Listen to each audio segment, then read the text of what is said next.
Lost in the dark. It's not a good day to be a bad guy. What's up, metalheads? This is Wayne. And Michelle. And we are from the Michigan UFO Sightings and Paranormal Encounters podcast. And you are listening to Burton and Aaron on the Lost in the Dark podcast. Raise your horns.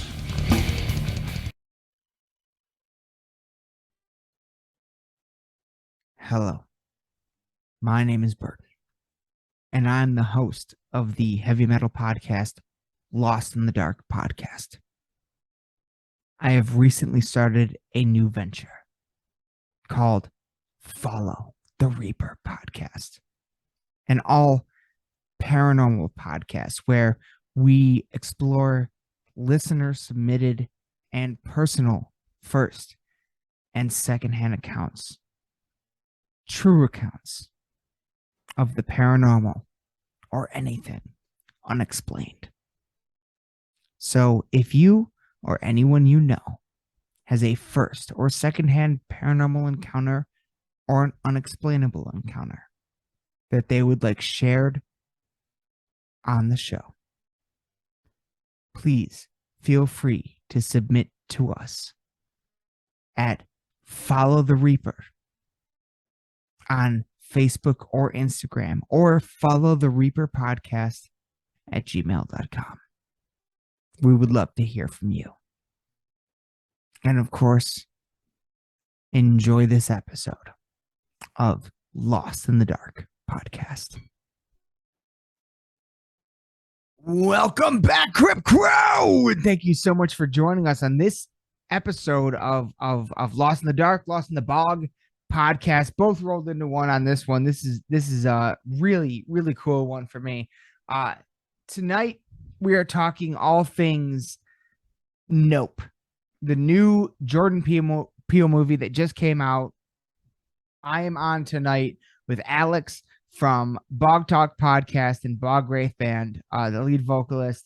It's just him and I tonight. First time him and I ever just got to do one solo together. It was really a lot of fun to do, honestly.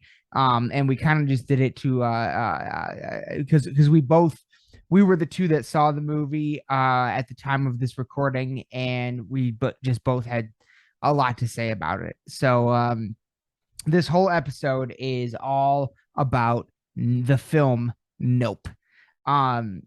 With just me and Alex, and we have an absolute blast talking about it. And us and the Bog Talk boys have been working very, very hard for over a month now, getting content and a lot of things ready for this big launch we're about to do here in a month. And we really hope you enjoy it. But this, I guess, could act as a little bit of a teaser for a lot more that is to come. So I hope you all enjoy. But as always, before we get into that, we have some motherfucking shout outs. So let's start this one off with our absolute family, our Michigan family. You heard them at the top of the show. You hear them at the top of every show.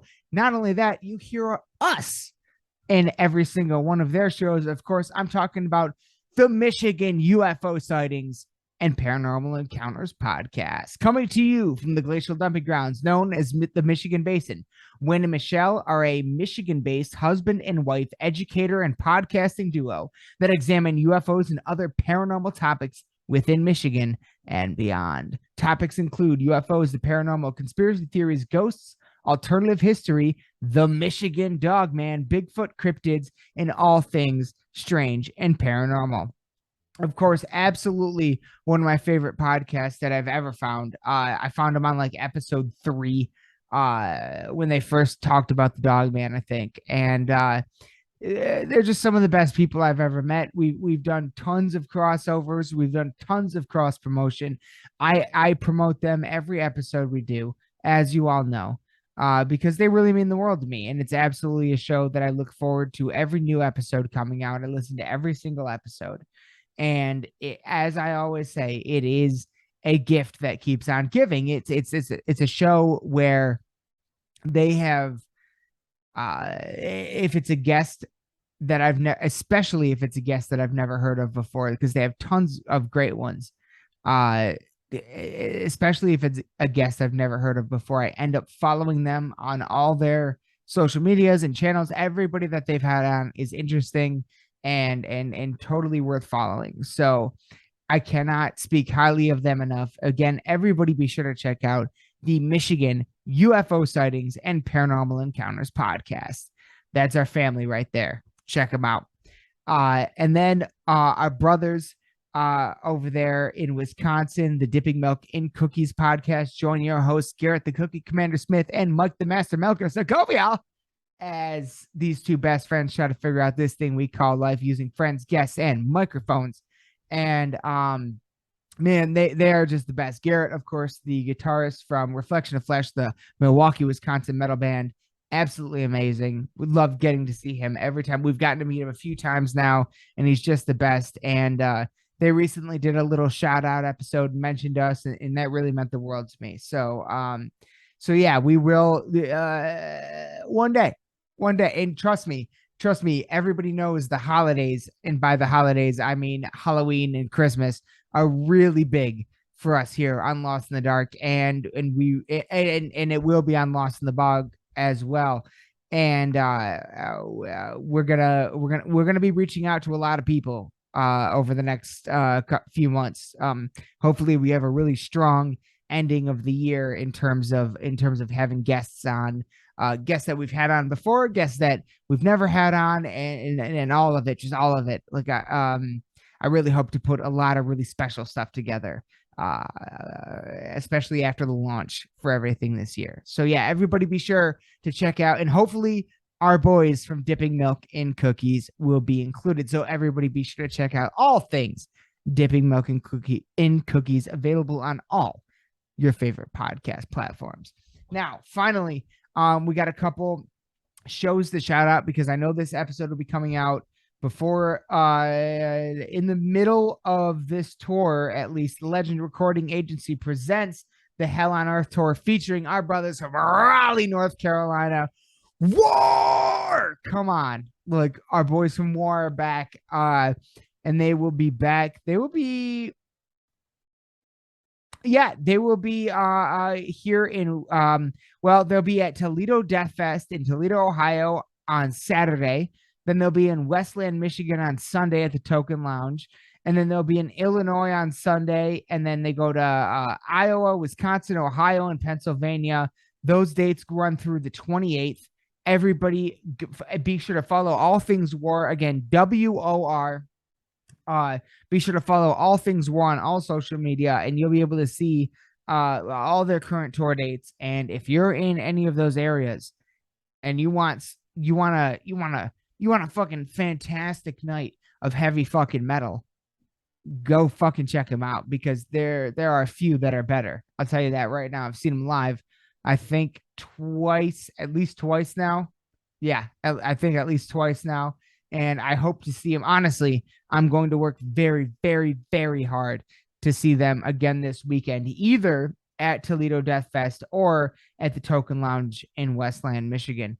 And that leads me to my next shout out. My final shout out for the evening is Toledo motherfucking Death Fest, happening on Saturday, August 20th, 2022 at the Main Street Bar and Grill in Toledo, Ohio, 141 Main Street, Toledo, Ohio. Doors open at 2. It's an all ages show, and we've got tons and tons of family on this one. We got Ignominious. That's the one band I always have a hard time pronouncing. Ignominious, Squid Hammer, Death Hex, War, Full Strike Frenzy, Matrix, fantastic band. Phil Spewer, another fucking killer. Our brothers from Cerebral Cortex, our family from Casket Robbery, Spirit Breaker, that one I can't read. Gorg something. Gorg Atro. I'm sorry. I'm so sorry. I can't read that one. But oh my God. I believe that from Pennsylvania. The Pennsylvania Monsters from Filth. We got Falsifier. Then, God damn it, our big family over there in the Convalescence. And then all of it gets topped off by the legends from Malevolent Creation. That's Toledo Death Fest again, Saturday, October 20th at the Main Street Bar and Grill in Toledo, Ohio. Doors open at 2. All ages show. Tickets are cheap, and the tickets are like $10-20 or something like that. Like, fucking, if you are in the Midwest tri-state area, Michigan, Ohio, Illinois, Michigan, Ohio, Illinois, fucking Indiana, Quad State, be there. I don't know what the fuck, I'm rambling. But yes, be there. Toledo Death Fest in Toledo, Ohio. It's gonna be the Mad Notes, my friend. It's gonna be the fucking Mad Notes. It's gonna be an absolutely insane show, and I am tirelessly working this week just to try to make it there. So I really hope that some of you will be there, and everybody should. So everybody be sure to check out all things Toledo Death Fest if you'll be in the area, and fucking check out all those bands I just mentioned, because I'm going to tell you right now, I know all but 2 of them, and every single one of them deserves your support. They're all amazing bands. Every single one of them, without question, it is absolutely amazing. And if you're into this music, you need to check these guys out, because they're all fucking great. But without further ado, that's going to do it for the shout outs. Thank you all so much for joining us tonight. And here we go. Here's me and Alexander the Wraith, from from Bog Talk and Bog Wraith. And it's just him and I breaking down this new Jordan Peele movie, which we are both huge fans of. And this one in particular, this movie called Nope, which, little spoiler right here, absolutely standing right now, probably my favorite movie of the year. But yeah, let's get into it. Be sure to check this out. If you haven't seen Nope yet, spoiler warning ahead. We're going to spoil everything. Hopefully you've seen it, and hopefully you've enjoyed it as much as we did.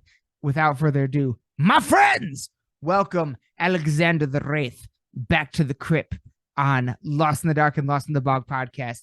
We love y'all. Enjoy. Welcome back to Lost in the Bog, you bad motherfuckers. We are here, Alex and I, alone in the crypt, probably for, I think, besides like the Jay and Silent Bob trailer reaction, or the Clerks 3 trailer reaction we did, I think this is like the first time we've ever done like a full-length solo like this. Oh. This is going to be a lot of fun. We are here to talk about one thing and one thing only tonight. And these are some of my favorite episodes, when we just have like one single thing to focus in on. Tonight, you and I are here to talk about the new Jordan Peele movie, Nope. Oh man, great title. Which just came out a couple weeks ago. We both have seen it. We're the only ones in the Lost in the Bog world that have seen it so far, at least. Make a fucking Lost in the Bog day to go out and see it. So yeah, we haven't gotten a chance yet. And I'll just start off. I guess I'll just start off by saying that first of all, everybody, spoilers. We're gonna spoil the living shit out of this movie, and if you haven't seen it yet, turn this off and go the fuck out to the movie theater right now. See it on the biggest screen that you can see, because it's worth it. And I will start off by saying, so far, it is absolutely my favorite movie of the year. Oh yeah, definitely. I mean, like, hands down.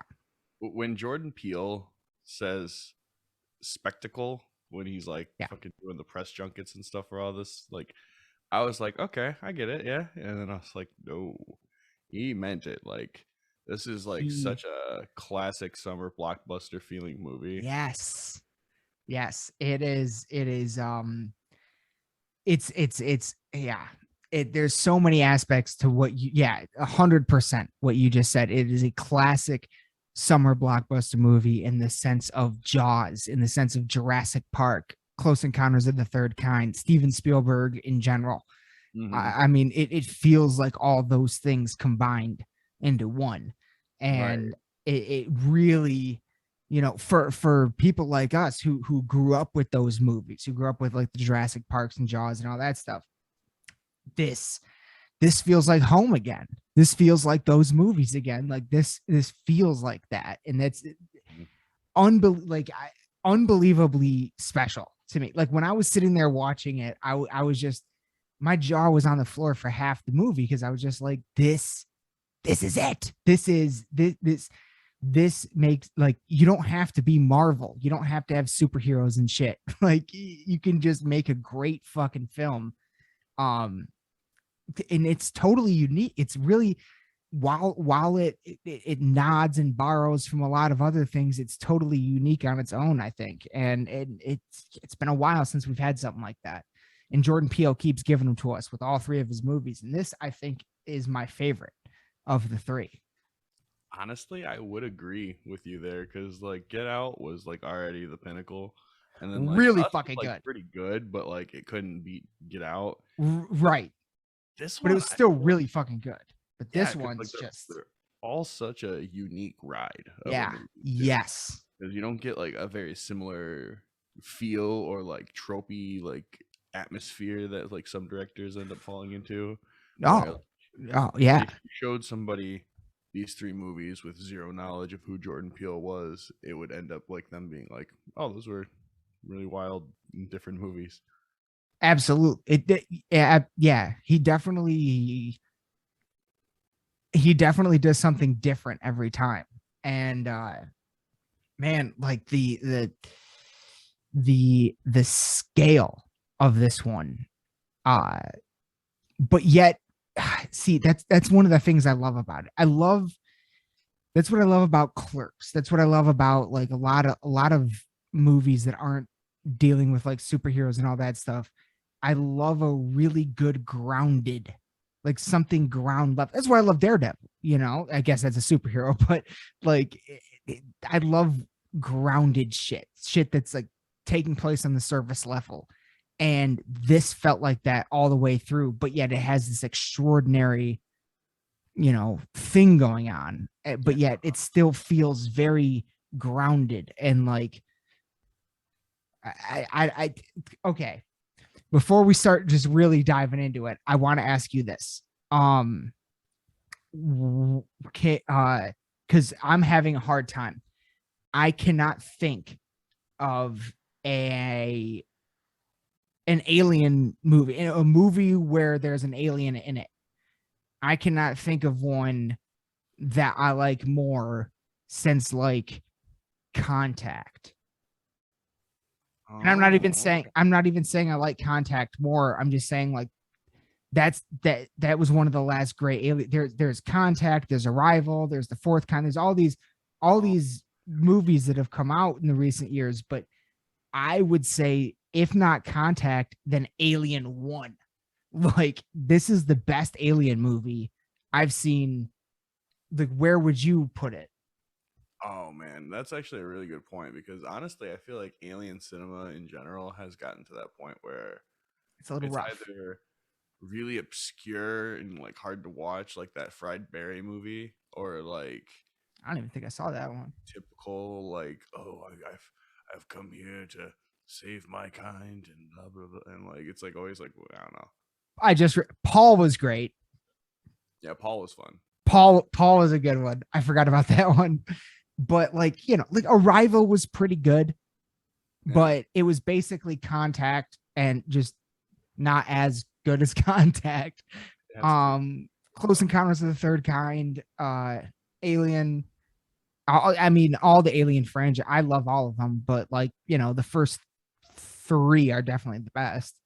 I would also, but yeah, I really feel like this is like not, yeah, like there's even aspects of Nope that remind me of fucking Poltergeist, which is one of my favorite horror films of all time. Still holds up to this day.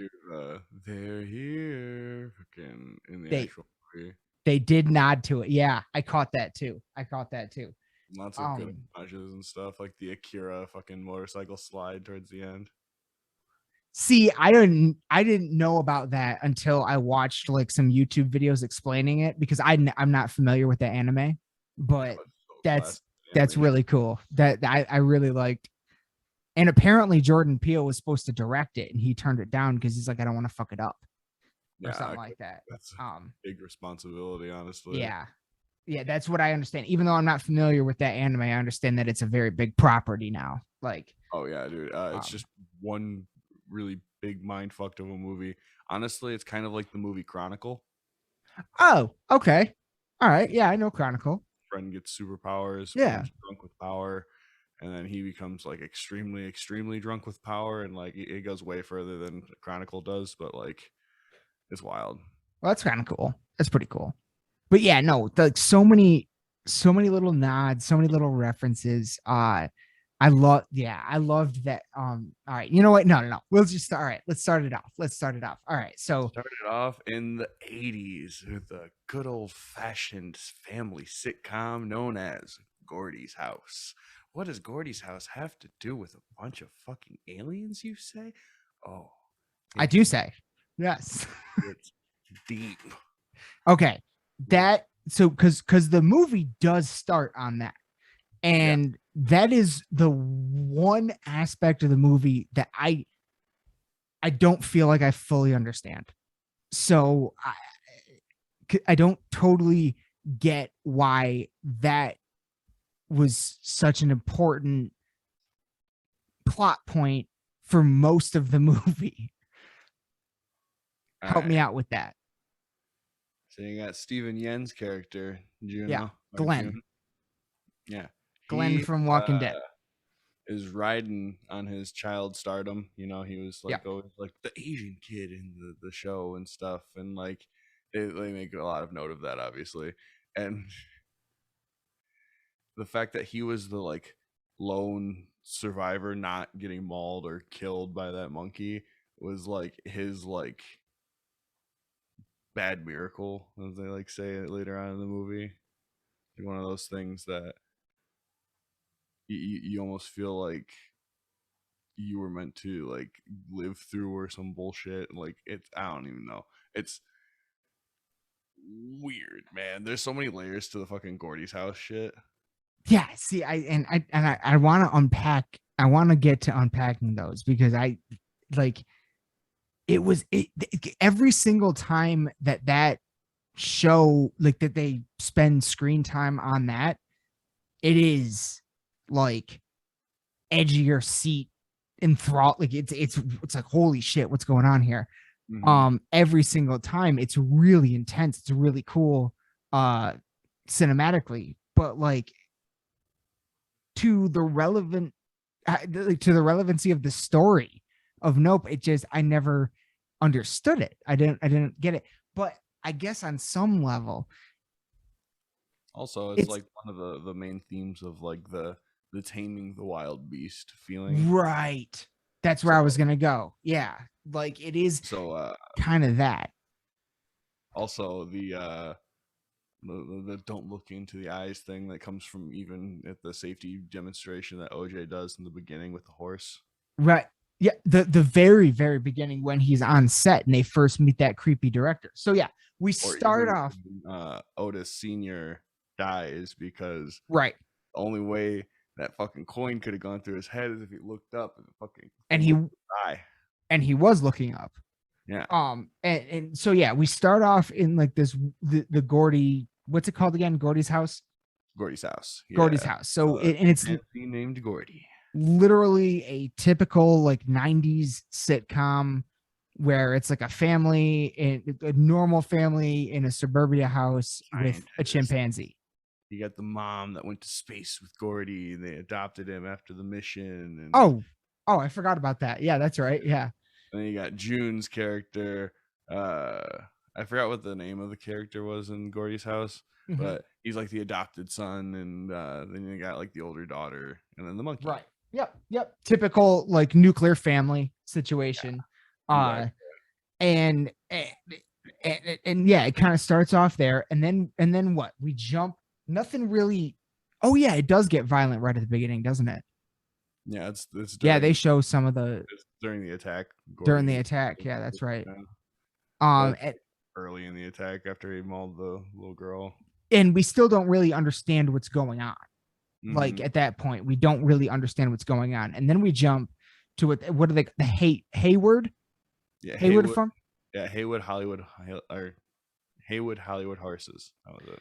Exactly, and this is a horse ranch where they raise horses, but they also train them for Hollywood, like to be in movies and stuff like that, which is a gigantic business in the Los Angeles area. I only became sort of peripherally aware of that after listening to I listened to the Office Ladies podcast, where Angela and Pam go through every single episode and break it all down.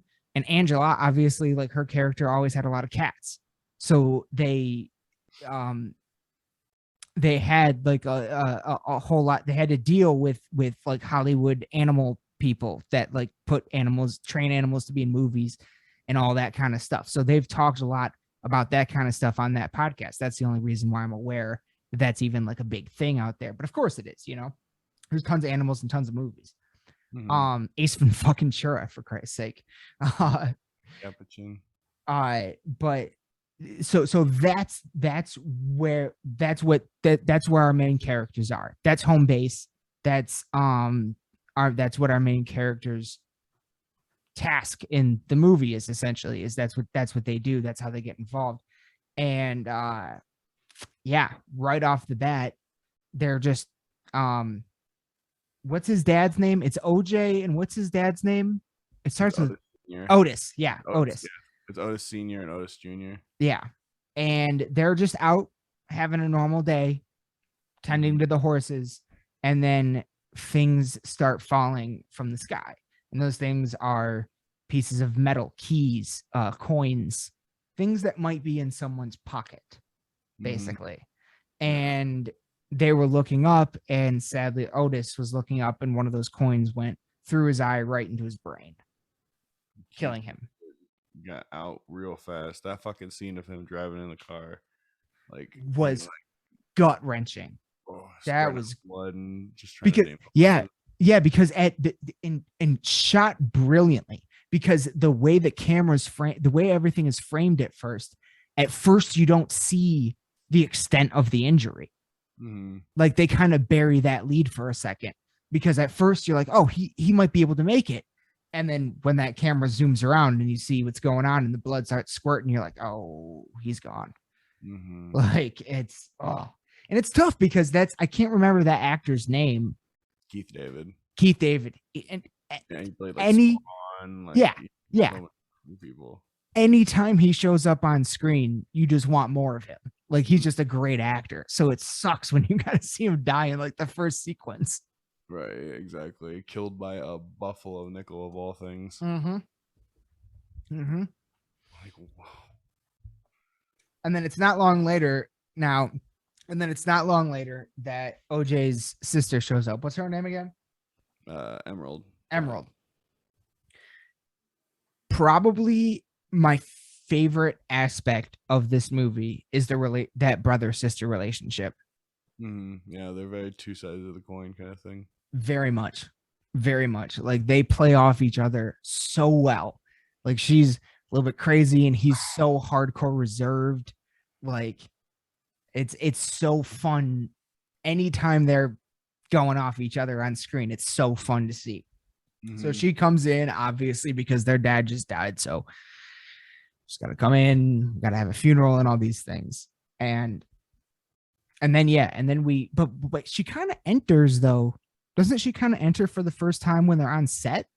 Yeah, he's hoping that she'll give the safety presentation that starts it off, explaining that their great grandfather was the man in the first film that was riding the horse in that footage, which was a absolutely brilliant thing to do. They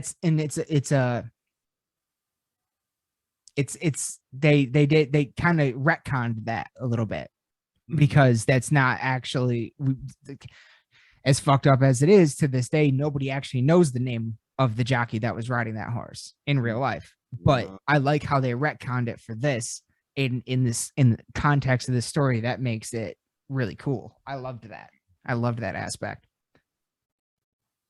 But yeah, so then she does the safety because he kind of starts it, but he's like he's not a public speaker, you know.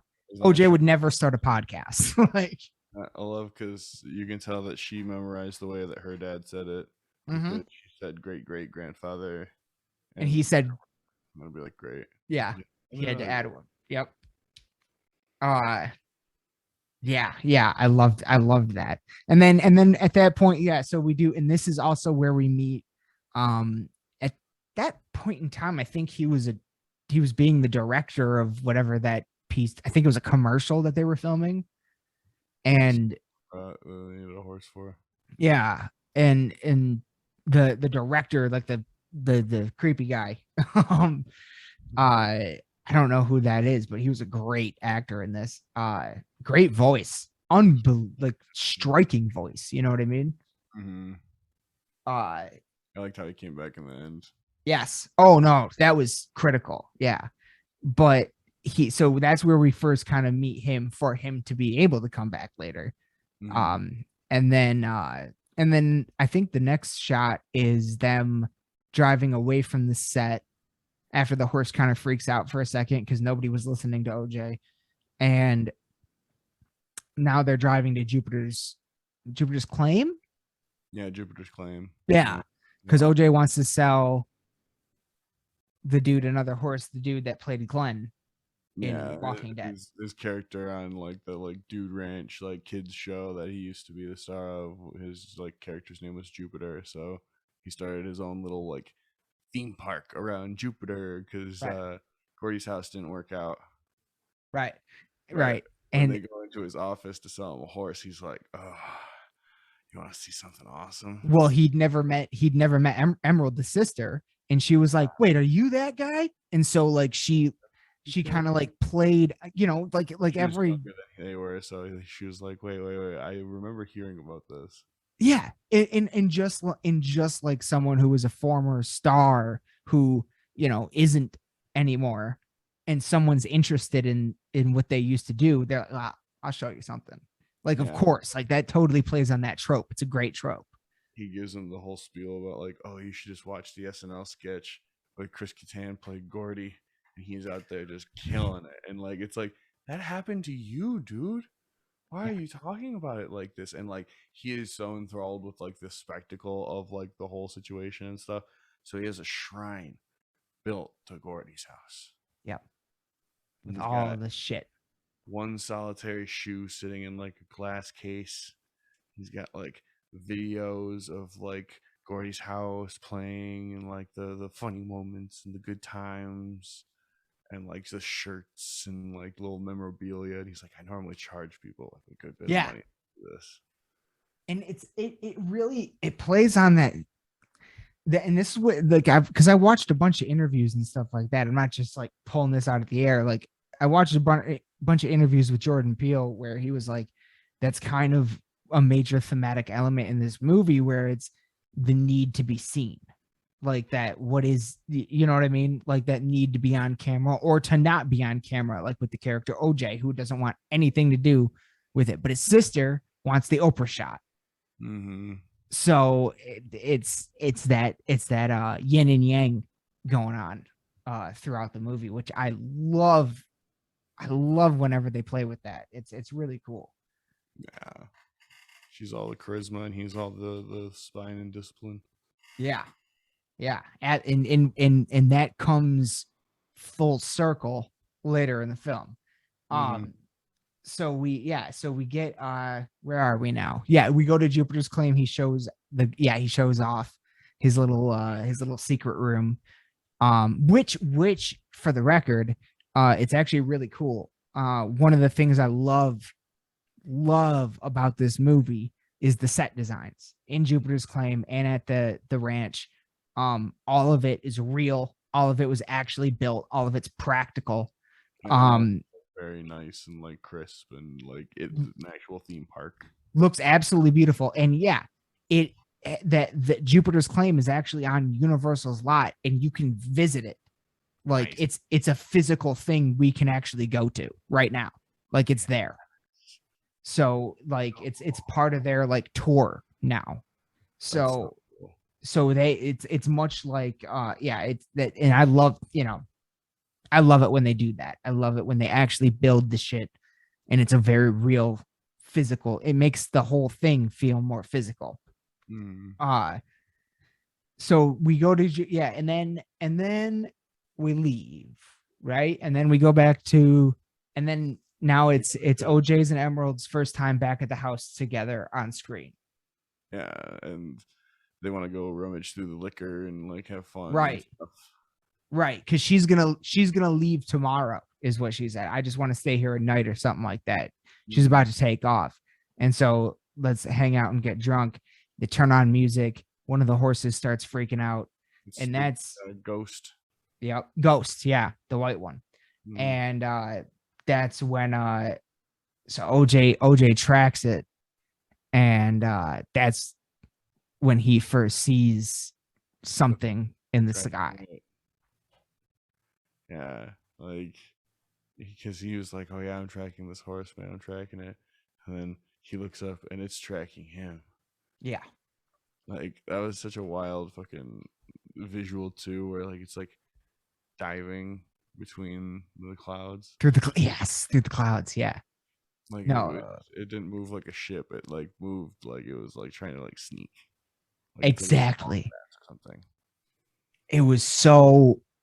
Every single time, especially in the beginning parts of the movie before we realize the big twist, like it is so beautifully, like every single time that thing is on screen, it's like epic. You know what I mean? It's like it gives you like chills almost. Like it's daunting and it's creepy and because you're looking at this thing where we have going in, like you think flying saucer, okay, like you have all these preconceived notions going in because of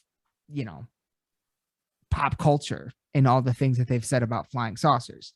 And now you see this one acting differently and you don't really know what to make of it right away. Like but there's something, at least for me as the viewer, there's something where I was like, this is really fucking creepy. Like, right, yeah, this is like it bothers me. Like there's something off them and it's giant. Yeah, terrifying. And then what happened then? He gets to the house and he's like, I didn't find ghosts. I'm freaked out. And she's like, what did you see out there? And he's like, something big. She's like, how big? Big. Right. And she believes him. And she's like, oh shit, like what do you think it was? And he's like, I have no idea, but it was in the sky. And the plane does not move like that. And she thinks instantly, we gotta get the Oprah shot. Right. That's when we go. I think the next scene then is when they're in Best Buy, which is a great scene. What the fuck was it? It was like Fry's or something like that. Like it's an old school fucking like 2000s or something like that, like electronics store. Oh yeah, no, yeah. It was yes, it was Fry's. Yeah. Yes, exactly. But that's where we meet Angel from Geek Squad. Oh, dude. Who is one of my favorite characters in the movie. I loved Angel. Dude. Like, hysterical. Like, hey, yeah, you think you can install these by yourself, huh? It's pretty tough, but it's not tough for me though. I'm like a cool guy. He sets up all the cameras and they're like, how high can it point up in the sky? And he's like, why would you want it in the sky when you have a farm? Right. He thinks that security cameras. Why are you pointing it to the sky then? Yeah. So he starts to put it together, and he's kind of also our like he's the character you need to have that's kind of like the conduit to kind of even make it a little bit more grounded in reality, because he has that like exposition scene when they're setting up the cameras where he's like, the Pentagon just released all this shit and they call them UAPs now, and like the where they talk about the real life stuff that's been going on with this stuff. Unexplained aerial phenomenon. Right. And so he kind of grounds it. Right. Yeah. but it's the same thing. Unidentified flying saucer or unidentified flying object or unidentified aerial phenomenon. They're both the fucking same thing. UFO, Yeah. Yeah. Uh, so yeah, they set up everything, and then what this was one aspect of the movie that I thought was going to come back around and never did. And maybe you'll be able to help me out with this. So they set up all the cameras, they got everything going, shit starts going down. Angel, who he's not even supposed to be doing this, but he's kind of like watching through their cameras back at work. Dude, he's creeping. Kind of creeping. That was kind of creep. Like, you're creeping, bro. But at the same time, all the cameras are outside. None of them are inside. So, I don't know. Kind of creeping though. And he already had suspicions of what they were setting up the cameras for. Right. But then that fucking praying mantis lands on the camera lens and he can't see through it. He can't see what's going on, that there's the UFO is there and fucking abducting a horse in a big action sequence. I was real sure at that. I was like, oh, somehow it uses praying mantises or bugs or something. And then that never came back around. No, yeah, that was just a coincidence. I was just like, that was weird. I really thought that was going to come back around. I think it was just trying to be like a humorous moment where he can be like, there's a bug on your camera. And like be a dork about it. Damn. Yeah. Or, you know what though? Actually, now that I think about it, just because I spend way too much time on YouTube, like looking at fucking trail cam footage of Bigfoot or Dogman or ghost footage or whatever the fuck, that is a common trope. Like sometimes like a bug will just land on the lens and that'll be, that's something that pops up a lot in like kind of the paranormal community or whatever. So maybe that's kind of what they're playing on. I didn't think about that till now. But yeah, it's like just one of those things because it just has that like fucking electromagnetic field, I guess, that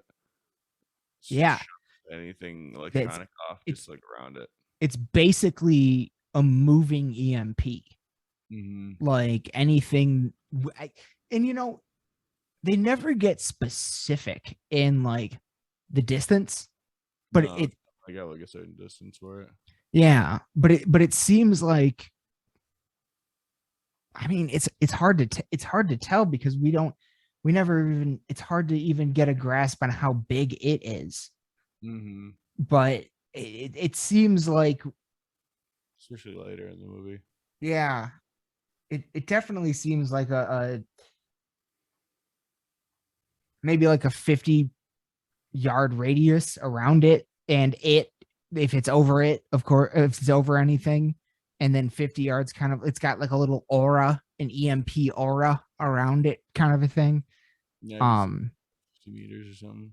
Yeah, something like that, where it just shuts down any electronics. Now, okay, anyway, so we get that first scene where OJ watches it abduct, I think, right? Abducts the horse. Yeah, like it causes like that big old twister thing while it's like right abducting the horse. Right, and the sister, and she's playing like music really, really loud, so she's not like hearing it or whatever. And he like, oh no, that was the last scene. That's right. And so yeah, they already have the camera set up. And they find she out does see it. She does. This is when she does see it for the first time. That's right. Sorry, it's been a minute since I've seen this movie. It's been a couple weeks. I'm trying to put it all back together. What happens next though? I don't know. We don't get the director back yet. They're still looking for the Oprah shot. Yeah, they're trying to figure out a way that they can get it because the security cameras didn't work. So they're thinking like if they can get like something that's like more analog, they can get the actual like footage of the thing, because that's all they really want is to like sell the footage and right. make them a lot of money, then they They- get the hell out of that fucking area. because they because they think that it's just a flying saucer. Yeah, that's just Oh, but it's no. It's here. It's when they have the fucking security camera set up that they realize that there's a cloud that hasn't moved in weeks. yeah, that's right. And I send that to the director, and they're like, "Hey, if Yeah. you want to check this out, the cloud doesn't move." Very fucking cool trope. Like that was I've Hide in the clouds. That was such a unique. yeah. I've never heard of that. Like that was I thought that was brilliant. I really enjoyed that too. Yeah, that was a really good like bit of it. I completely forgot about that for a moment, but like It just hides in those clouds and the cloud doesn't move and it's like right up. I love how too they were like in like a canyon and it was like up over the ridge and everything. Like they were kind of I don't know. I have no way to know if he did this on purpose, but the way the ranch looked kind of reminded me a lot of like the real life a real life ranch where it's tremendous. Like it's a wild ass hot spot for paranormal activity called Skinwalker Ranch. And it kind of some of the way that their ranch looks a lot like Skinwalker Ranch in real life. And I don't know if they did that on purpose or not, but I kind of noticed that and appreciated it, whether it was on purpose or not. that's pretty cool. Yeah, Because like that's a real life thing. Like they make TV shows about Skinwalker Ranch and movies and shit. Like it's a real big fucking like hot spot. It's been owned by like billionaires, like Bigelow and stuff like that. Like Bigelow Aerospace, like he bought it once and now it's owned by this other like real estate billionaire. And they just send like teams of scientists to study what the hell's going on there. Like it's crazy. It's a whole thing. It's like a Area 51 kind of a thing, but it's just a ranch. It was never like a government site or whatever. Where they have every in the thing is like every paranormal experience you could think of happens there. Anything from ghosts, UFOs, cryptids, like literally the whole gambit of everything happens there. So that's why people are interested in studying it. But it is kind of in like not as extreme as in as the ranch in Nope, but it is kind of like in a basin like that where it's kind of surrounded by big hills and ledges and stuff. And so it kind of reminded me of that, and I thought that was really cool. Yeah. So where are we at? Where are we at in the movie? So I think right after they found out that the security cameras were useless, they wasn't it when they were trying to get Angel to get the cameras down? Angel just keeps coming back. Like I don't think he was invited ever once, except for the first time, and then he just keeps coming back. And fucking. Well, I think OJ was either selling another horse or he was trying to get back a horse from Jupiter's Rising or Jupiter's Claim. And I'm sure at some point in there we had another scene of Gordy's house somewhere in here because that keeps just popping in. But yeah, The one where we see him attack like the older gentleman that played like the dad. Yes. Maybe it was well, I think that was later though. That was later. That was like one of the last ones. Oh, maybe it was the setup scene where it was like, oh, little kid gives Gordy the present. Oh, I hope you like it. And then yeah. Sister upgrades to the fucking giant box and it's full of balloons, and then the balloons pop. Yes. And that's what set him off. Yeah. Gordy went hog wild. Yes. Which again, I still don't like. And it's only because of the fact that like that character was killed, like doesn't make it through the end of the movie even. And he was killed kind of like midway. Yeah. That's why I don't really get the relevance of all those scenes. Like I get how they like set up that character and all that stuff and like kind of the thematic elements of it, but it's like, why was this important at the end of the day? Because he survived a wild animal attacking somebody in a crazy fucking fluke event where he was so bewildered by the fact that that shoe was standing on end. Yeah. He stared at the shoe the entire time. So he never looked Gordy in the eyes. Gordy never felt intimidated by him. And those fucking exploding fist bumps saved his life. God. Oh my God. Yeah. And he thinks I'm special I because of that. fucking forgot about that shoe. And you know what it ends up becoming? One of the things that I loved is, well, one of the best scenes in the fucking movie. And I don't know if we're jumping too far here or not, but that scene at, because you just said he went, OJ went back to sell him the I can't remember its name, Lucky, Yeah, and he was like, I'm gonna come back for this horse. and he puts it in that cage in front of the audience. Because I'm sorry, that was screaming to me Jurassic Park, the goat. Because Jupe heard there's aliens abducting fucking horses and shit. Yeah. So he was like, I'm gonna bait them out. Yeah. Horses and shit. And I'm gonna be the one to make a spectacle out of aliens. And that whole scene was screaming to me Jurassic Park. And is that not what you just pointed out to me? Was the guy, I can't remember his name right now, but the guy that made the first Jurassic Park with the cane.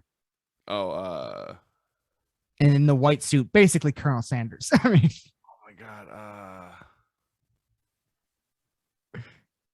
I want to say Dr. Hammond, but that doesn't sound right. I feel like that's somewhat, maybe it is. I don't know, but you know who I'm talking about. That's the same hubris. That's the same hubris for that guy as the guy in Jupiter's Claim. Like it's the same. It was Dr. Hammond. Yeah. It's like the same like mental place that they're in where like they think they can control this like extraordinary thing, and they can't. He thinks no matter what happens, he'll survive because he thinks that he's already special. Right. Whatever this thing is, he thinks that like he can almost like make an accord with it by offering it a horse. But what he doesn't know is that he is looking this fucking thing straight in the eye, and it is a very territorial monster. And then okay, yeah. So yeah, there's and he does that, and there's the attack on Jupiter's Claim, which is absolutely a brutal scene. We don't totally, but even literally, dude, it's fucking gnarly, and we still don't totally understand what's happening though. We're still like, what the fuck is going on at this point? And then OJ comes back to Jupiter's Claim to get back Lucky. And then and the whole place is just empty. Mm-hmm. And then the news starts saying that it was like a fucking wild flood, like just out of nowhere, fucking swept away an entire group of like tourists there. Yeah. But even though nothing else is water damaged at all. Mm-hmm. And then he gets back and he sees Lucky. He tries to go to get Lucky, but then the thing comes back and like knocks him out for a second. During that time, the alien goes back to the ranch where Angel and Emerald, right? What's her name again? Emerald are over there because Angel was fucking still uninstalling the thing, and like he's saying like, "Oh, sorry for all the inconveniences and stuff," and fucking power goes out. And then what happens next? What happens next? Were you not screaming in your seat during this scene? Like, yeah, laughing so hard because it's this thing's literal bowel excretion of just blood and inorganic material. Like it's just like anything that was just like a liquid form or fucking not fucking meat or bone, just gone. Just shoot it out. So it is just pouring blood and just pocket change and fucking whatever you could find in somebody's fucking person if they were eaten out of nowhere. That fucking like OJ is like racing back. Fucking his car goes dead because he's in the EMP field, and the giant horse statue that they had comes launching right through his fucking passenger side windshield. That shit was nuts, dude. Holy fuck. So gnarly. And then he sits there and he's like, do I go out there and try to do something, or am I just? And he just locks the door on the truck and just kind of fucking chills. He locks the door and goes, nope. Yeah. Nope.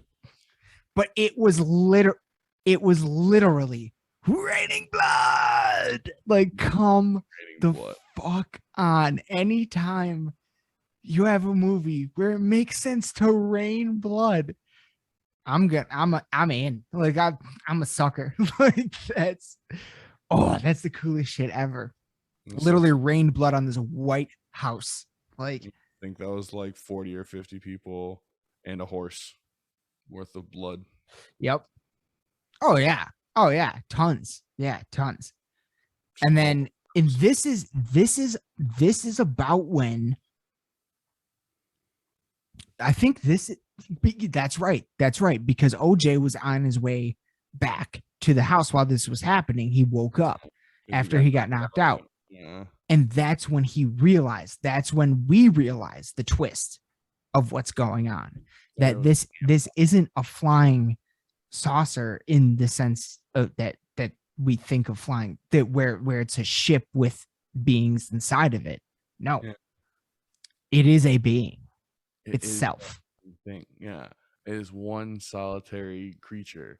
And that blew me away. I was like so stoked that was actually the fucking thing, because like aliens are such a like weird thing, but like this also gives way to the idea that this might just be a creature that happens on Earth that we just don't see often. There are actually I don't know what they're called. I don't even know if they actually have a defined name, but there are actually things in the paranormal like community or whatever that people see in the sky that kind of look like this, and that's where we'll get because okay, so that's where we're at the big twist. We're at the twist where we find out that this thing that looks like a traditional, beautiful but basic UFO with a flying saucer right in the middle of it, kind of looks like an eye. And now we realize that it's not a ship, it's a being on it of itself. That's why it looked so creepy earlier when it was moving through the sky, because it wasn't moving like OJ said. It wasn't moving like a ship. It was moving like a living creature, like Jaws in the sky, like a shark in the sky. And I love that about that. It's such a fucking cool idea. And that's when we realize it. And that's when OJ begins to really be able to understand it. Because he's like, oh, I know predators. Like I know how to deal with a predator. And this thing apparently gets bothered by looking at it, by looking at it.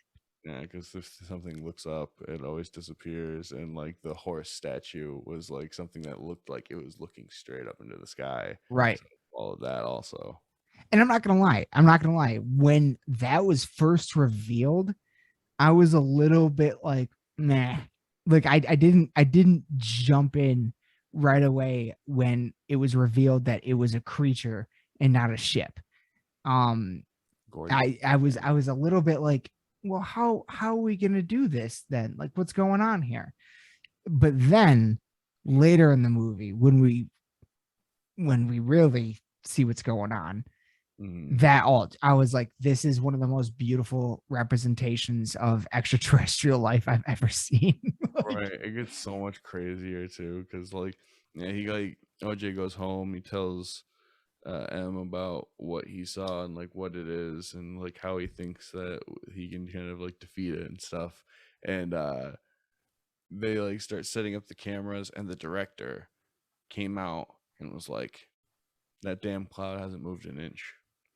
And I Literally just rolls up, gets out of the car, and he's like, "You're right. That fucking cloud is still right there, isn't it?"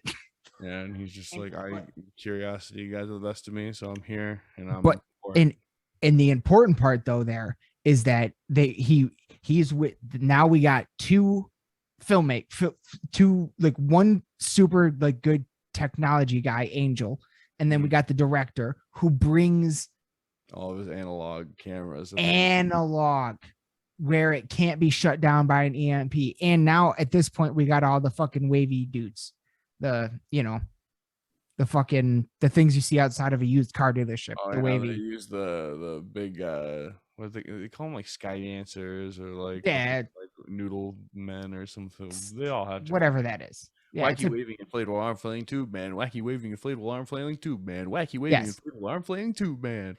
Hi, I'm Al Harrington from Wacky Waving Inflatable Arm Flailing Tube Man Emporium. A 30-foot tall colorful condom with a air pump. They use that as like an EMP field to see where it is. Yeah.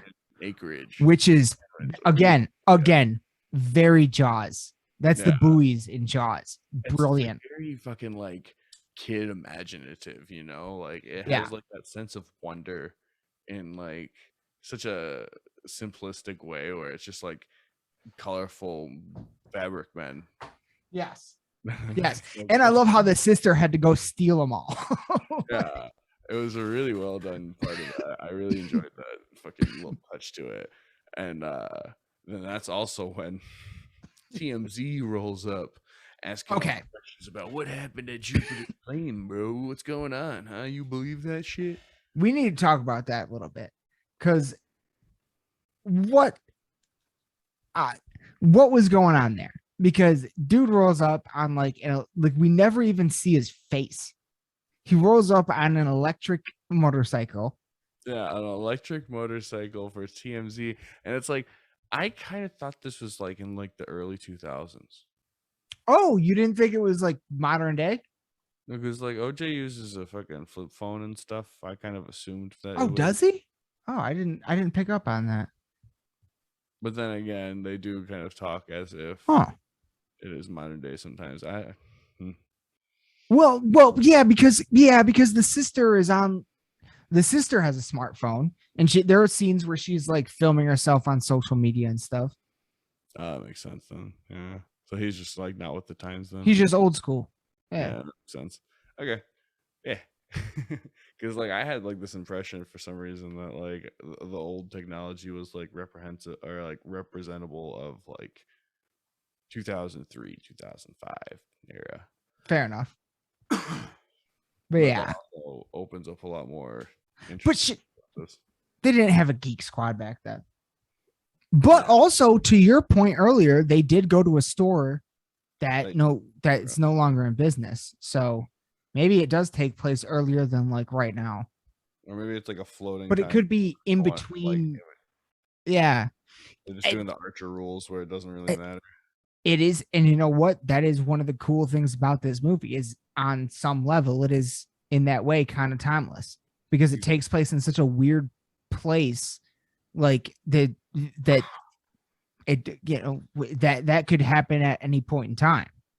Right. So, exactly. And like, I really appreciate that about this movie. Cause like, it doesn't feel like it bogs itself down with like dated stuff. And like, that's why I also really enjoy the Gordy's house thing. Cause they don't have to link it to like any sort of like tragedy per se, but like, it's also representable of like the mentality of like what this movie is about, where it's like wild animal is going to assert dominance when it feels frightened or like it feels like the need to, or territorial. Yeah, exactly. And like Gordy was like the backbone of that analogy. where it's like this spectacle that you make of this wild animal turns right back around on you.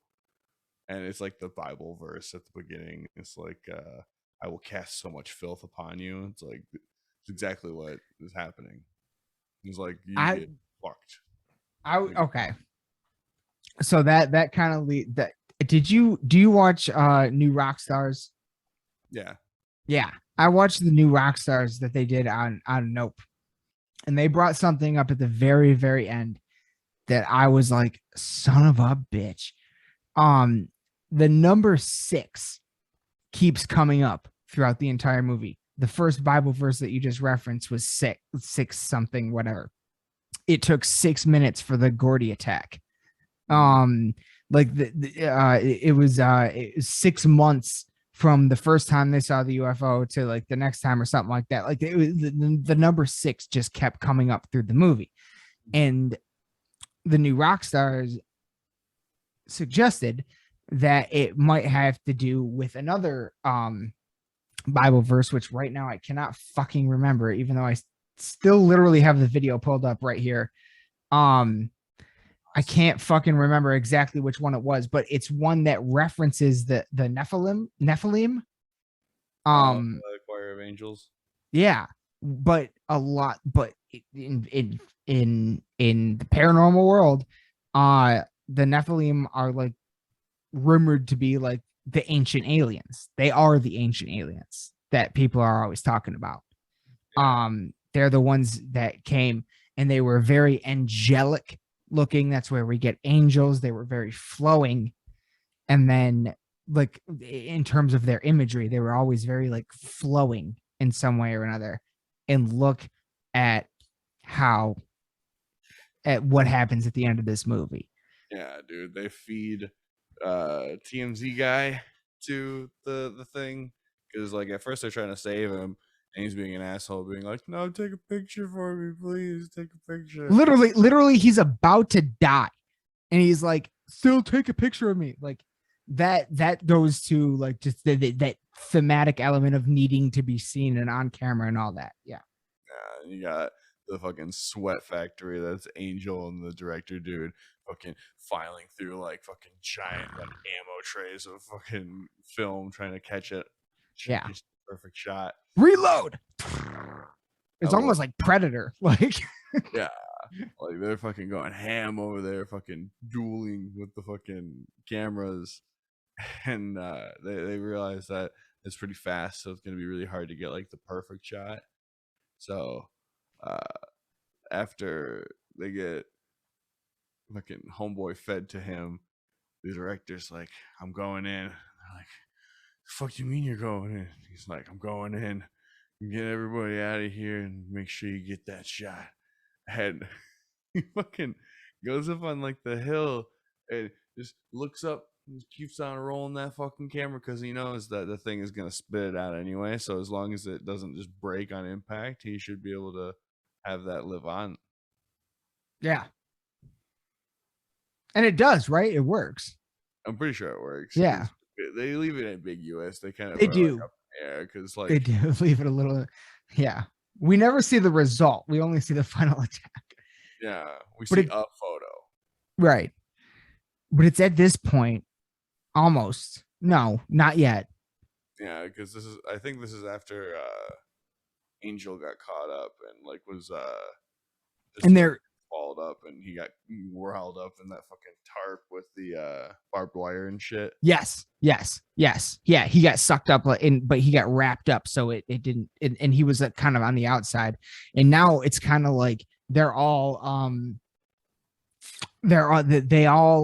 everyone is at a different point on this massive ranch, and they can all see it because it's low and like fucking with people. So they all start like doing different things to distract, like bring it over here kind of a thing.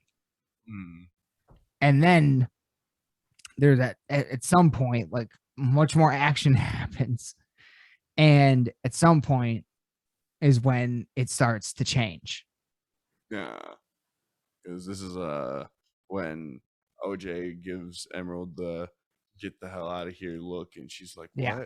And she gets like far enough away with the electronic bike to start like going out and stuff. And he and Lucky, he's on Lucky, yeah. ride into the alien that they've named Jean Jacket after the horse that Emerald was originally supposed to break as a kid. Yeah, they gave that horse specifically to the Scorpion King for the movie. The Scorpion. The shitty Western. Such a wild plot point. Like, what is that? I know, that was a really cute little thing. I just loved that. I loved it. Oh, that also makes a good point for it to be modern. If it was like them, like remembering when they were kids and they worked on the Scorpion. Oh yeah, that's a good point. Yeah. Fuck. I'm just dummy and thought it was an arrow piece. But yeah, oh man. And like, so we don't know what happens to OJ and Lucky because she goes straight to Jupiter's claim and cuts this big boy blimp off of Jupiter's claim, and it rises up into the sky, and this monster looks at it and goes, "Bitch, this is my sky." What? It starts flexing on the motherfucker, and it unfurls itself. This giant, majestic moth thing, like a pretty tall, like a moth fucking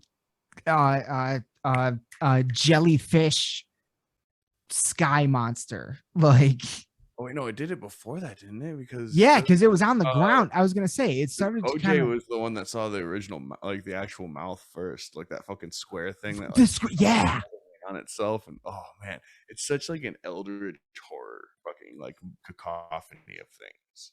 It really is. It's like, yeah, it's like a moth. It's like a jellyfish. It's like the Thing from John Carpenter's The Thing, like sort of, but less tentacly, like hidden form. Yeah. And Stephen Yeun's character Jupiter calls the fucking thing a viewer. Like it gets so big, like the size of it, like it goes from like a normal flying saucer to like something the size of Godzilla. Right, exactly. It becomes like a giant kaiju thing, and once it sees that big boy blimp of Jupiter, it thinks, "Oh, I gotta go flex my shit," and it tries to eat the fucking balloon. And the balloon's full of like all sorts of like fucking gases and stuff. So as it's trying to consume the thing, it blows up inside. Yeah. Oh, okay. She baited it so that she could use this they have that big well at Jupiter's claim that you crank the water thing and it takes a picture of whoever is up in there, you know, like, "Oh look, haha, you're at the bottom of the well" kind of picture. And she uses that to catch enough pictures to catch the whole fucking monster before it eats the balloon, and it flies up, blows up, and she's screaming in victory, fucking holding the tears back. And in the dust in the distance, she sees OJ Unlucky under a sign that says "Out Yonder," and it closes. And they just don't explain anything after that. Like, I love how they just leave it like that. Like, Angel's alive out there, but he's hurt. Fucking OJ, either dead or alive, depending on who you want to ask, because I don't think there's a definitive answer realistically. Picture perfect Western ending. Yeah. Like, that's how Westerns are supposed to end.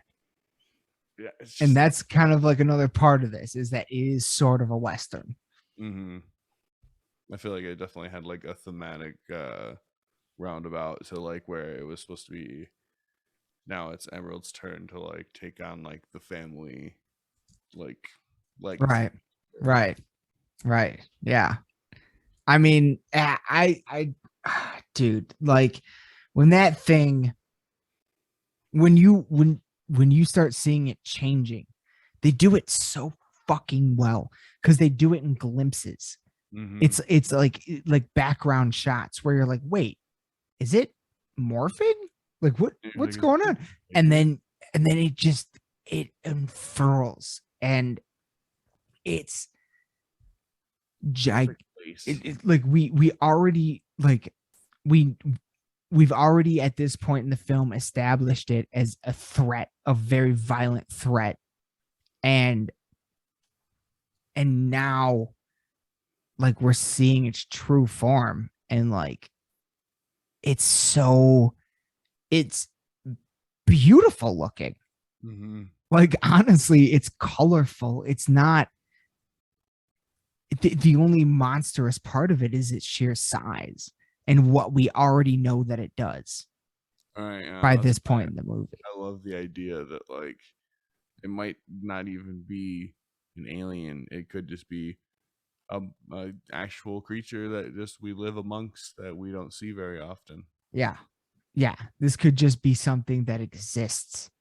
Like it because there was a lot of people that speculated but that also, meant not of planet Earth, and apparently in a lot of interviews they're like, that's cool, but no, that is cool. I do like that.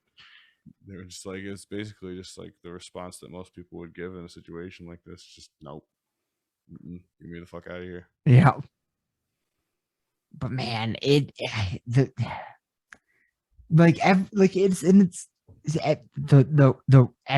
everything in this movie was just perfect. Like the writing, the directing, the editing, the way of things. Yeah, the way that they did the shots, the way like they hold your hand with the themes, like the whole like Gordy's house thing being just like a here you go. Here's B plot. What does it mean? Figure it out. Yeah. You'll see. That shoe that saved that little boy's life. That's why he had that shoe. Those are the memorabilia he wants to remember, because that's what made him feel like he lucked out. Oh, that's crazy.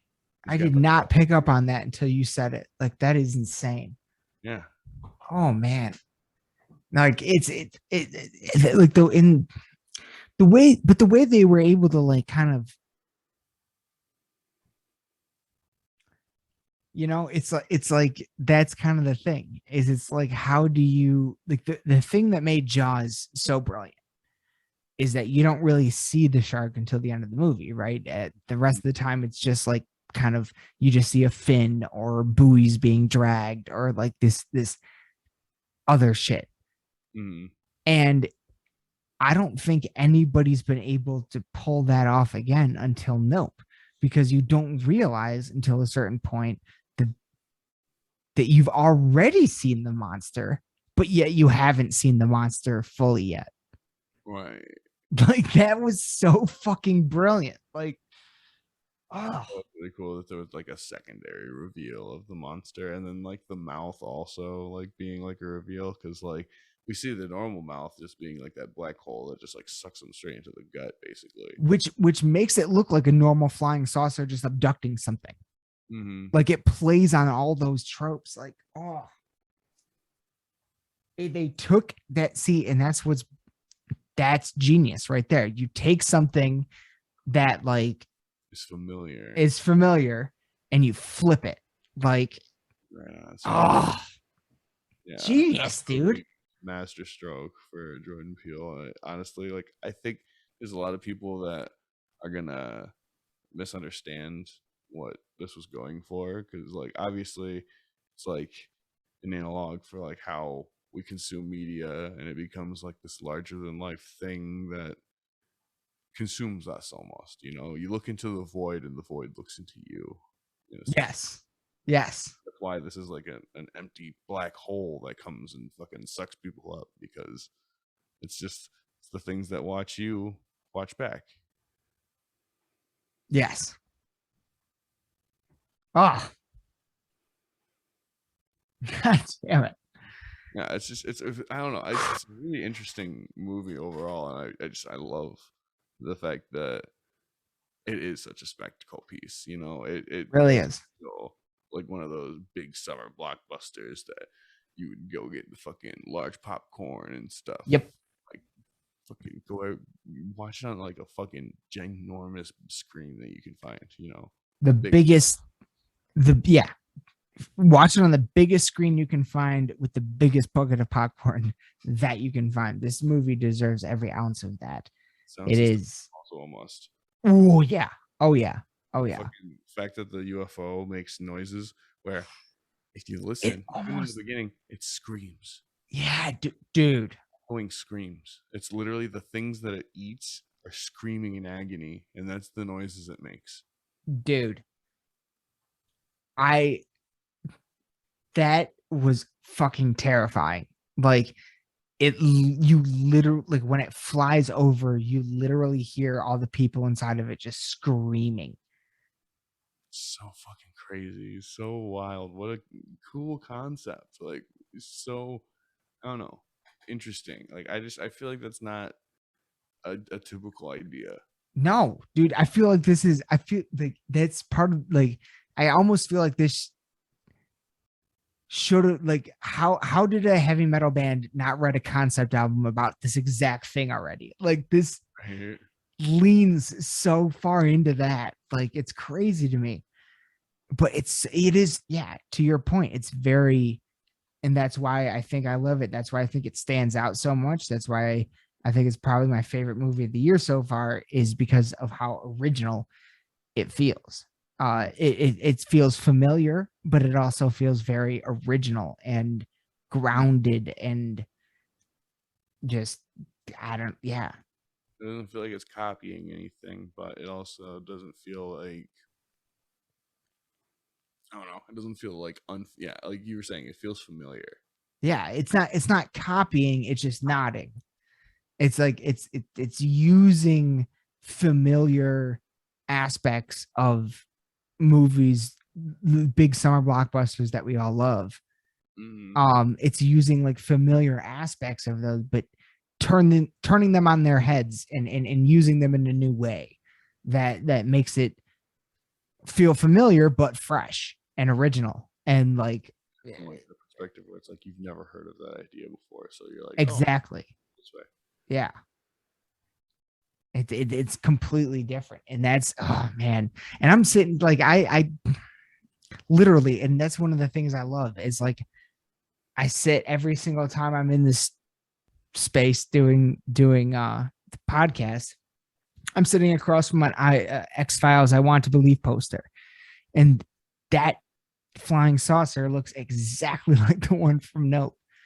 And it's that that every little detail, like every aspect of it is like, I see where you're pulling this from, but now you're bringing all it. It's much like, I feel like it's much like making music, right? Like you or a podcast, even, like you imitate until you kind of find your legs, and then you start to innovate. You know, like that's kind of what every kind of artist does, right? Like you get inspired by something, you imitate it, and then you innovate on it. You put your own spin on it after it finds its legs, you know, like you construct it and you figure out what makes it work. Yeah.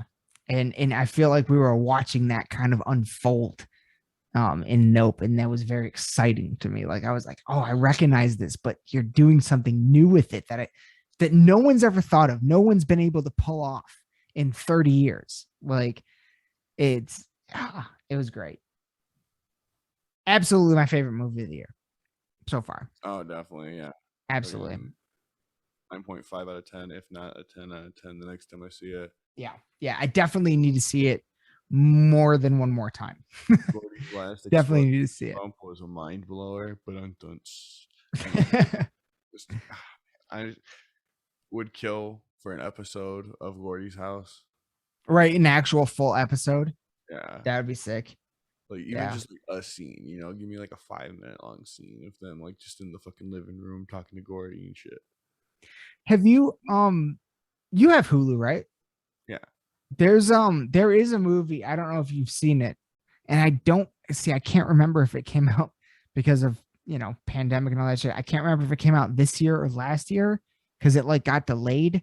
So I can't remember when exactly it came out. But there's a movie that just got released on Hulu called The Cursed. watch that shit. Like outside of Nope, it's one of my favorite horror movies that I've seen in many, many, many years. So cool. I'll have to check that out. yeah, it's a really all.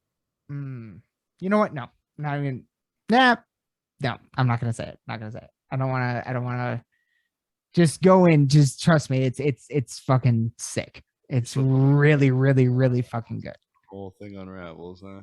I just don't. Well, I just don't want to like, because I went in not knowing like kind of anything outside of the trailer, and I was like, what is this? It just kind of looks cool, and so that's all I went in knowing. So yeah.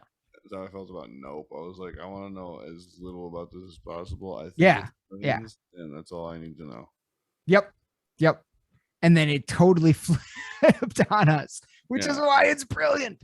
It is fucking great. I can't. So that's the only reason why I brought up The Curse, is because it's the only other move, like really original, and not just horror, but like in general, but just like the only other really original movie that I remember seeing recently that like was a total kind of did a similar thing, like took tropes that we all recognize and kind of flipped them on their heads a little bit. Just with a totally different category within the horror realm. But man, so yeah, Jordan Peele's Nope, absolute masterpiece. Sure, it's a masterpiece. Like, I definitely recommend, if you can see it in theaters still, fucking do it. Yeah. If not, biggest screen you got, best sound system you got, big old thing of popcorn and soda. Yep. All of that. Like, go see this movie. Hopefully you have this movie if you listen to the entire podcast. But yeah, for real. Thanks for coming along with the ride for us. Yeah. Hopefully you have already seen it if you've heard this, because we just spoiled that shit out of it.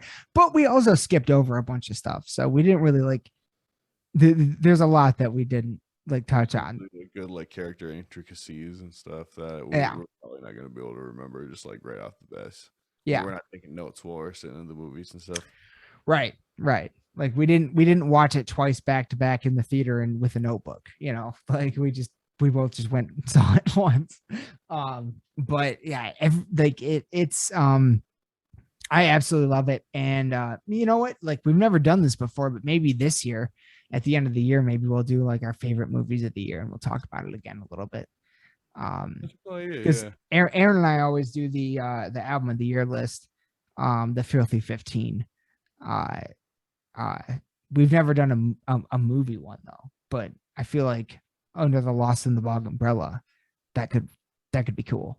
Yeah, that'd be really fun to do, like just like top 5 or top however many fucking movies of the year. Yeah, that would be fun. Really, but everybody's lists. Any closing statements, or are we ready to wrap up? I want to believe, but there's also a lot of contradictory stuff.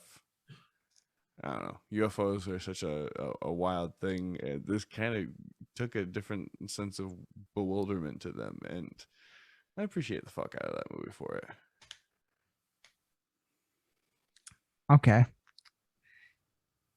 Do you think extraterrestrial life has ever visited this earth? Potentially, but I would not have ever heard of it.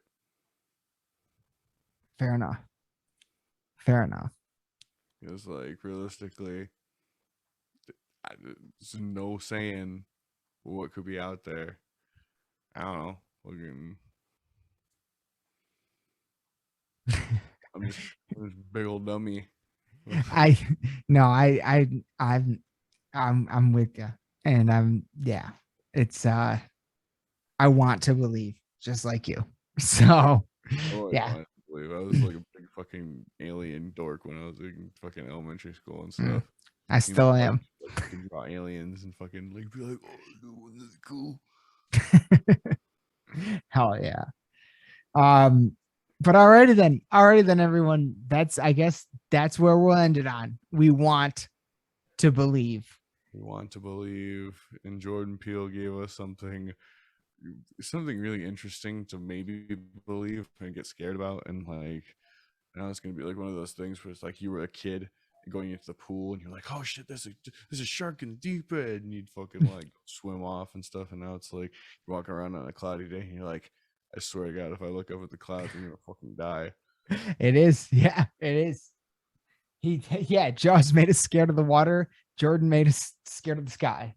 Like, yep, that's actually a really good point. That's fucking awesome. Another aspect that I love about this movie. Absolutely amazing. So good. But that will be our review for the film Nope. We hope y'all enjoyed the movie as much as we did. We hope y'all go saw it before you listen to this, because fuck. Taking the wild ride of us explaining this fucking movie. Yeah. I mean, even if they haven't seen it, this is a goddamn good commercial. So yeah. Mothra shirt for this too. Perfect. Absolutely perfect. But that's going to do it for this episode of Lost in the Bog podcast, everyone. Thank you so much for joining us on this episode. And as always, there's a lot more coming very, very soon. But until next time, raise your fucking horns and bang your goddamn heads. We love you all to death. Go see Nope and tell us what you think in the comments below. We love you all to death. Good night. Night. And there it is. There it is. Our take on that movie, on Nope. And I said it all in the episode. It's I was blown away. It was all of my favorite sort of flying saucer alien movies. Not even those, honestly. No. Honestly, some of those, but also like Steven Spielberg feeling and all of that wrapped into one. And like we said multiple times on the episode, it felt new but familiar. And when you can hit that note, when you can hit the note of making an audience feel like you're watching something completely unique, but it also feels totally familiar. You're like, oh, I kind of recognize. Oh, I see what's going on. When you can pull, that's a magic trick. That is pulling a buddy out of a hat. Like that's magic on screen to me. That's why I love film. That's why I love going to the movies. That's why it's one of my favorite things in the world to do. I still get that feeling in my heart every time I go to the movies. Oh, I get a little excited when the lights go down, just like when you're at a concert and the lights go down. It's that same thing. It's that same thing. Or when you're like going up on a roller coaster, it's that same fucking thing, that same level of excitement in my heart. Like that's where I feel it. And this movie fucking hit that and then knocked it out of the park. Absolutely blew me away. Sitting here right now, it is my favorite film of the year. I have a couple others, and honestly, right now, none of them are even like superhero movies. They're all like horror movies. But it is my favorite. I think he did. When I was sitting in that theater, I felt like I was a kid again, and I feel like a magic trick was pulled off for me, at least. Going to that movie, I was really impressed and blown away. I thought it was beautifully done and wildly unique, but again, yet familiar, which made it feel like at home. And absolutely blown away. So I hope you guys have seen it. I'd love to hear your opinions. Not just on this, not just on the film, but on UFOs and that whole topic in general. I'd love to hear your opinions. Be sure to check out Follow the Reaper podcast, the new podcast I just started which is all paranormal and all about that stuff. So if you have any stories that you would like to share, please be sure to look that up and reach out, because I would love to share your stories if you'd like to put them out there, especially about anything UFO or paranormal related.